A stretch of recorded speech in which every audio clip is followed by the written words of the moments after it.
సుందరాకాండ తృతీయ సర్గ లంకాదిదేవత హనుమంతుడున్నడ్డగించుట.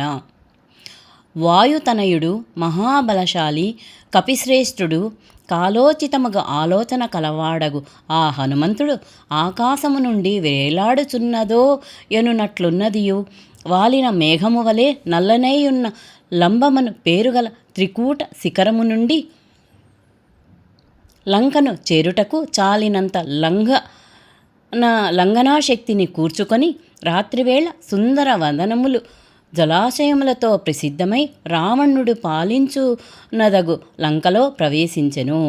ఆ లంక శరత్కాలపు మేఘముల వలె తెల్లనైన భవనములతో శోభిల్లుచుండెను. సముద్రఘోషమునకు సమానమగు జనధ్వని కలదై సముద్రవాయువులచే అది సేవింపబడుచుండెను. బలిష్ఠులగు సైనికుల సింహనాదము లట మిన్నుముట్టుచుండెను. వైభవముచే నది కుబేరుని అలకానగరమును పోలుచుండెను. దాని బహిర్ద్వారములు సుందరములై మదపు టేనుగలతో నొప్పుచుండెను. ద్వారములు బహిర్ద్వారములను సున్నపు పూతతో తెల్లనేయుండెను. అంతటను సర్ప సంచారము గల భోగవతీ నగరము వలె లంకానగరము రాక్షస రక్షితమై మంగళకరమై ఉండెను.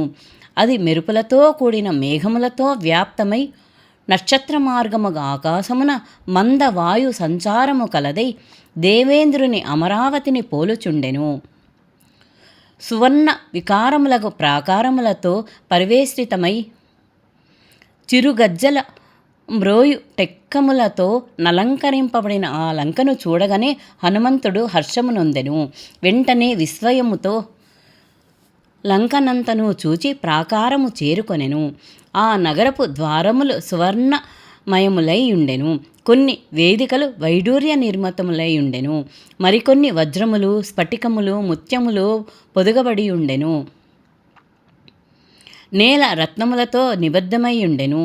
బంగారు ఏనుగుల ప్రతిమల తోడను వెండి వలె తెల్లనైన ప్రదేశములతోనూ స్ఫటికపు పొడితో కూర్పబడిన నడిమి భాగము గల వైడూర్య ఖచ్చితములైన మెట్లతోనూ తెల్లనే ఆకాశమున కెగసినవోయనున్నట్లున్న రమ్యమగు 4 ఇండ్ల భవనములతో కూడి క్రౌంచ పక్షులు నెమళ్ల కూతలతో ధ్వనించుచు రాజహంసలు తిరుగాడుట కలదై వాద్యధ్వనులు ఆభరణ ధ్వనులచే అంతటను మార్మోగుచు అమరావతిని బోలుచు ఆకాశమున కెగుర సుంకించుచున్నది వలెనున్న ఆ లంకానగరమును చూచి హనుమ మిక్కిలి హర్షమునొందెను.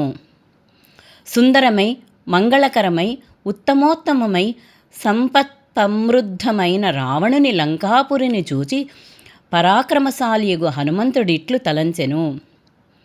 ఎల్లప్పుడూ ఆయుధములు చేతపట్టిన రాక్షసులచే కాపాడబడుచుండు ఈ లంకానగరిని బలముచే నెవ్వరునూ ఎదిరింపజాలరు. ఈ లంకాపురి కుముదునకు అంగదునకు గొప్ప వానరుడగు సుషేణునకు మైందునకు ద్వివిదునకు తెలిసియుండవచ్చును.